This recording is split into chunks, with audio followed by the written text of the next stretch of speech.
เสร็จบักกงดองแล้วนี่มันสิไปเรือว่าพี่น้องนี่กับเล็กเฮ็ดเวียกละนี่ตัวเล็กแห้งมันนี่โอ้อุ้ยหลังนี่กับเล็กเสร็จเรียบร้อย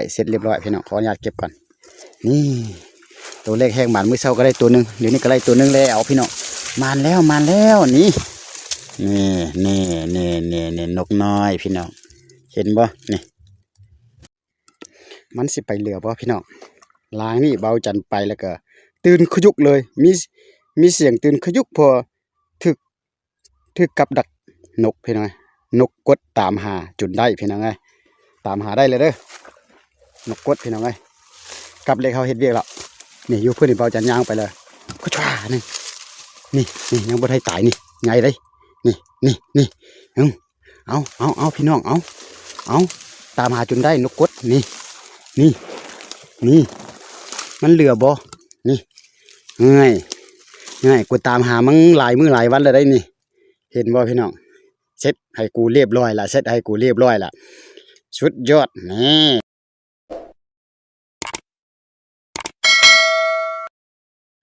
ครับทักทายสบายดีตอนเช้าพี่น้องวันนี้เบาจันออกมาใส่เหี้ยวนกพี่น้องใส่กับนกกับรองนกออกมา7 อันแล้วก็กับนกออกมา18 อันใส่ปลาไว้พี่น้องเลยเนาะเดี๋ยวนี้ออกมาข้ามคลองมาทางพี่ละฝากกงกันข้ามเนี่ยนะเขาใส่หนูพี่น้องแล้วก็ข้ามมาทางนี้มาใส่ตอนเช้าเนาะขออนุญาตใส่ตอนใส่จะบ่ได้ถ่ายเบิ่งเด้อพี่น้องเด้อนี่ผมกับเฮาก็เอามาอย่างนี้แหละลองอันนี้นะมันจะเป็นลองพี่น้องเนาะลองเอาไว้เบิ่งนะลองเอามา7 อันซิแล้วก็มีกับเล็กเด้อพี่น้องนี่กับเล็กกับหนูนี่แหละมาใส่นกพี่น้องเอาขออนุญาตใส่ก่อนเบิ่งนึงจังจะพามายามตอนสายเลยเนาะหลังจากใส่แล้วเขาก็เบิ่งก่อนกดกาเบิ่งเช็คเบิ่งว่ามันถือบ่นะไปใส่น้ำกันเอาพี่น้องตัวที่ว่าเบาจันใส่ก่อนหันเบาจันจะพาไปเบิ่งกันเด้อจะท้ายแต่ตัวที่ว่ามันเยอะมันลันแล้วก็ตัวที่ว่าอันมันถือกันพี่น้องเนาะหลังจากเขาใส่ประมาณ30 นาทีหรือชั่วโมงนึงนี่แหละพี่น้อง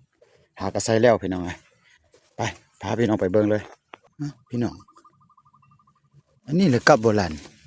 ที่ว่ากับดึงมาพี่นี่โอ้แปลกหลายวะเป็นอย่างพี่น้องนั่นดึงกลับมาอยู่นี่พี่น้องเอ้ยกับโบราณแล้ววะ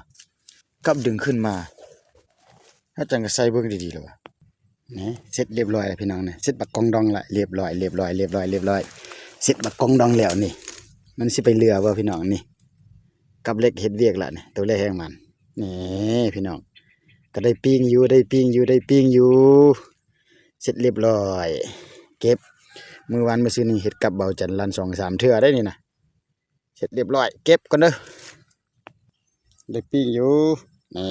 มาแล้วหากินแบบบ้านๆหากินนกน้อยตัวนี้ลันแล้วพี่น้องลันบ่ถึกนะ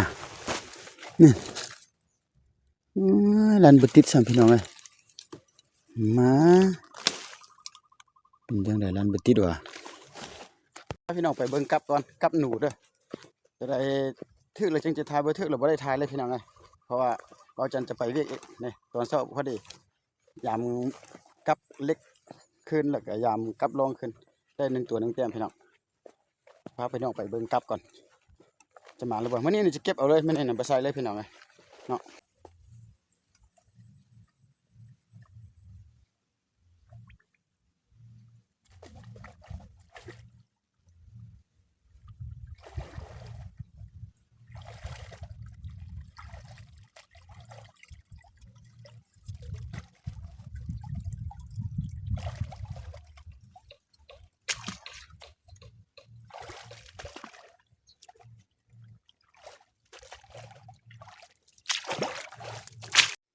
ครับทักทายสบายดีพี่น้องตอนนี้ก็เบาจันก็จะออกมายามกับยามลองให้พี่น้องได้เบิ่งได้ชมน้ำกันแล้วเด้อว่าตอนเช้าก็บ่ได้ยามดอกก็ยามมาอยู่พุ่นอันทึกตัวนึงเนาะได้มื้อตัวนึงนี่ก็ใส่อยู่ในถุงนี่แหละพี่น้องเนาะได้แต่ตัวเดียวก็กับทั้งหมดรวมเป็น24-25หลังนะทั้งกับลองมีแต่7 อันกับเล็กนี่แม่น18เนาะพี่น้องเนาะ25เอาพาพี่น้องไปยามทางนี้ออกไปเลยพี่น้องเอ้ยไปมานบ่มานก็จังค่อยรอติดตามเฮาชมน้ำกันเลยบัดนี้นะสิมานบ่ ถือไปถือกันเดี๋ยวนี้พอดี2 โมงปลายแล้วพี่น้องเอ้ยจอ3 โมงแล้วโอ้โบราณซ้ำนี่หลังแรกกับเล็กอยู่คือเก่าเด้อขออนุญาตเก็บก่อนพี่น้องโบราณใจไปคอยยางคอยชมตะไปน้ำกันเลยเด้อพี่น้องคอยยางคอยชมเบิ่งบรรยากาศไปน้ำกันเลยพี่น้องเอ้ยเนาะเก็บกับหลังที่2เรียกว่ากับเล็กจะถึกหรือกับรองจะถึกกับบุหุแต่สำคัญเบาจันไซเอาอะนะนกกดหนาพี่น้องโอ้อุ้ยหลังนี่กับเล็กเสร็จเรียบร้อยพี่น้องขออนุญาตเก็บก่อนนี่ตัวเลขแห้งหมานมื้อเช้าก็ได้ตัวหนึ่งเดี๋ยวนี้ก็ได้ตัวหนึ่งแล้วพี่น้องมานแล้วนี่นี่นกน้อยพี่น้องเห็นบ่นี่ตัวเลขแห้งหมานมาเลยเด้อเก็บพอมื้อหน้าเขาจะมาใส่แม่คันใส่เพชรแบบนี้นะมันเปลี่ยนแบบนี้นกบ่มาเลยมื้อหน้าเขามาเคลียร์แล้วมาใส่ขึ้นไม้ก็ได้เลยนี่ใส่แบบนี้พี่น้องไงอันนี้วิธีการใส่นกเด้อวิธีการเขาใส่นกเขาหน้าเขาจะมาใส่บอลเก่านะเขาเคลียร์ตัวนี้ออกเองคือเก่าพี่น้องต่อพี่น้องกับเล็กได้1 ตัวได้1 แต้มแล้วเป็น2 แต้มแล้วเมื่อเช้าก็ได้ตัวหนึ่งพี่น้องตัวนี้ก็ได้ตัวหนึ่งก็เป็น2 แต้มแล้ว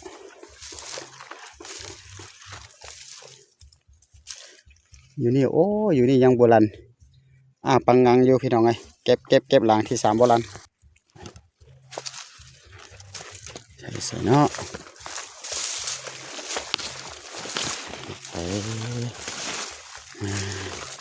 โอ้หลังนี่กับโบราณพี่น้องหลังนี่โบราณเลยยังกลางอยู่คือเก่าพี่น้องโอ้ยไปมือเศร้าอยู่กับเล็กอยู่ได้นี่ตัวหนึ่งเด้มือเศร้านะรวมทั้งกับเล็กรวมทั้งกับนั้นจะได้บ่5 ตัวนะโอ้หอบมีโบราณแล้วพี่น้องไงมือเศร้านั้นได้เด้ออยู่นี่มือเศร้าได้ตัวหนึ่งโอ้ยเดี๋ยวนี้โบราณเรื่องว่าเยื่อเราหมดมากินพี่น้องหมดกินเยื่อมดเนี่ยหมดขึ้นยังเหลือลองอันจะถือบ่นี่ใส่ลองเลยเนาะเสร็จบ่เรียบร้อยบ่ลองนะโอ้โบราณซ้ำพี่น้องลองยังกลางคือเก่าน่ะเยื่อก็ยังมีอยู่โอ้แสดงว่าลองนั้นนกบ่เข้าเลยพี่น้องนี่ยังกลางปกตินี่เข้าได้พี่น้องเก็บกลับไปแล้วก็จึงค่อยไปเก็บกันแล้วจึงค่อยสรุปกันมันครบบ่ครบบ่หั่นนะ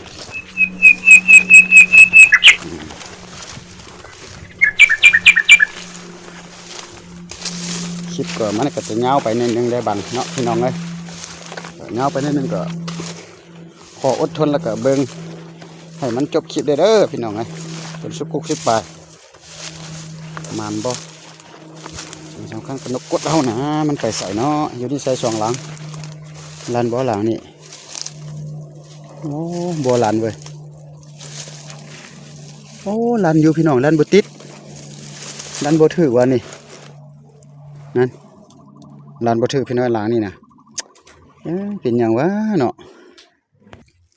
หลังที่2บ่ใส่แปะกันนี่นะหลังนี่นะ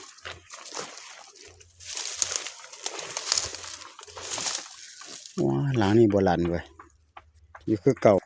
นี่นกนี่นกคุ้มตีนี่คือลักษณะมันเป็นคือนกคุ้มพี่น้องเลยมันอยู่บนนี่นะมันนกคุ้มบางเธอนะแต่ใส่กับอยู่นี่เดี๋ยวได้มือเศร้าเนี่ยลันอยู่แต่ว่าบติดนะเดี๋ยวนี้คือฉบับโบราณละนี่หมดหลายนะพี่น้องหมดกินเยอะมัดนะเบิ่งไหมเห็นบ่ประมาณก็รุ่นยางไปน้ำกันพี่น้องเอ้ยเก็บไปเก็บมากระกับก็สิหมดมาละทึกแต่นกตัวเดียวเซ้ย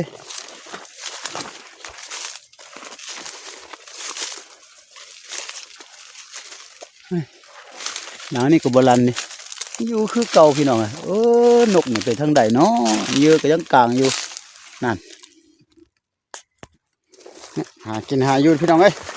บางเทื่อก็หมานบางเทื่อก็บ่หมานจังสี่แหละไปบ่หมานก็บ่เป็นหยังมาชมบรรยากาศโอ้แดดร้อนๆจังสี่พี่น้องตอนเช้าก็หนาวตอนแรงมาเลยชัดโอ้ยกับลานอยู่นี่นะบ่เห็นกับ โอ้ยลันบ่ถึกอีกแล้วน่ะหลานนี่ก็ลันบ่ถึกอีกแล้วเอ๊ะอีหยังวะสองลางละสองลางสามลางแล้วลันบ่ถึกน่ะสิได้เนาะอืมโอ้จะได้อีกอยู่บ่พี่น้องตัวหนึงสองตัวนี่จนหมดกับน่ะอ่านี่เอานั่นนะพันนกใหญ่ถึงเบิ่งไปก็เห็นเลยได้นี่บ่ถึกอ่ะกับลันอีกละบ่เห็นกับน่ะบ่เห็นกับน่ะน่ะโอ้ลันบ่ถึกอีกละพี่น้องเอ๊ะนี่เห็นบ่นั่นนี่ก็ลันบ่ถึกป้าเป็นจังไดวะจูลันสองสามหลังบ่ถึกเว้ยเฮ้ยเนาะโอ้หลังนี่เห็นบ่แม่นบ่ได้สังเกตเบิ่งเด้สลักมันเสือกขาดไปหน่อยก็เลยว่าลันซื่อๆบ่แม่นลันนกบ่ซั่นโอ้บ่เหลือเบิ่งหลังนี่ดูหลังนี่ยังกลางอยู่นี่บ่ถึกซ้ำหลังนี่นะยังกลางอยู่ไปเอ้ยโยนี่นี่นกกดอยู่นี่นี่พี่น้องเอ้ยนกน่ะโอ้ยนกอยู่บนนี้บ่มาเข้ากับเอาไม่เนาะกับเอาใส่อยู่เทิงนี่พี่น้องเอ้ยนี่นกอยู่หั่นน่ะโดดลงไปหั่นล่ะโอ้ยนี่บ่มาครับคันมาอยู่นี่บ่เหลือแล้วพี่น้องนี่เยอะหมดอันนี้ก็ได้จักแม่นหมดกินบ่สิหมดกินเยอะพี่น้องเอ้ย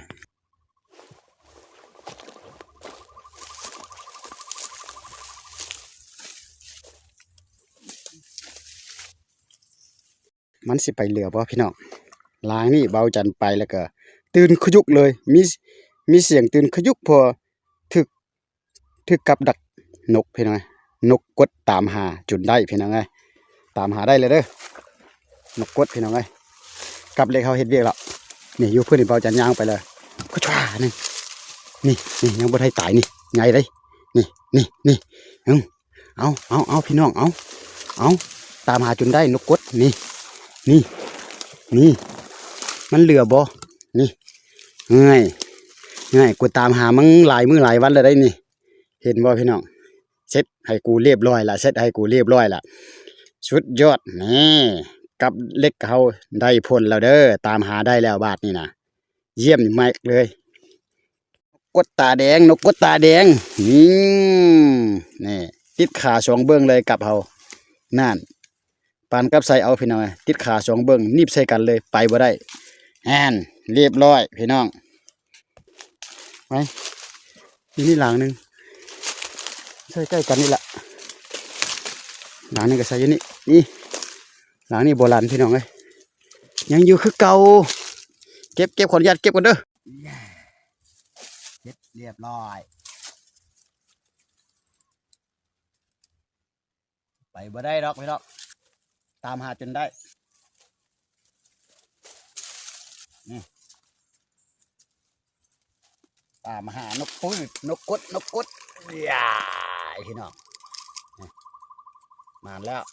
กับดักเขาเห็ดเวียกสุดยอดไป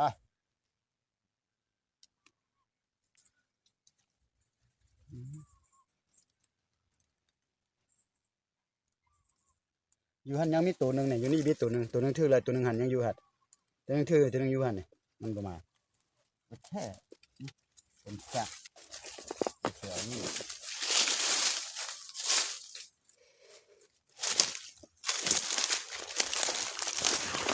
ได้ตามคำขอแล้วพี่น้องนะจัดตามคำขอนี่หางนี่เห็นป่ได้ตามคำขอละนี่ว่าแถวนี้มีนกกดกับไอ้เพิ่นแนะนำว่าแถวนี้มีนกกดเข้าออกอยู่แต่ยังมีอีกพี่น้องยังมีอีกตัวหนึ่ง บัดหน้าจะมาแกะมึงใหม่ตัวหน้ามาไป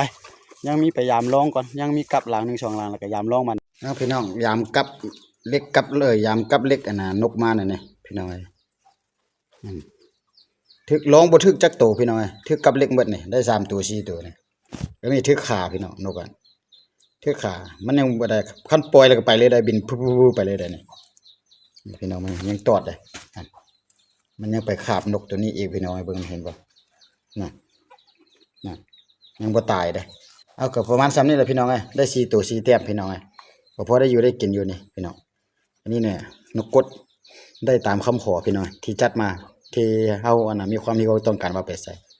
ก็ได้แท้พี่น้องเอาสำหรับคลิปนี้ก็ฝากเป็นกำลังใจเด้อพอกันคลิปต่อไปนกกดตาแดงพี่น้องบ๊ายบายพี่น้องเล่นเมื่อกี้จะสรุปอยู่ป่าเนี่ยไฟมืดพี่น้องไฟมืดแบตน่ะมันมืดแล้วก็บ่จันกันเลยว่าบ่ได้สรุปแล้วก็เอามาอยู่เฮือนเลยเดี๋ยวนี้นะมาสรุปอยู่เฮือนเลยเนาะไฟมันมืดก่อนพี่น้องเอ้ย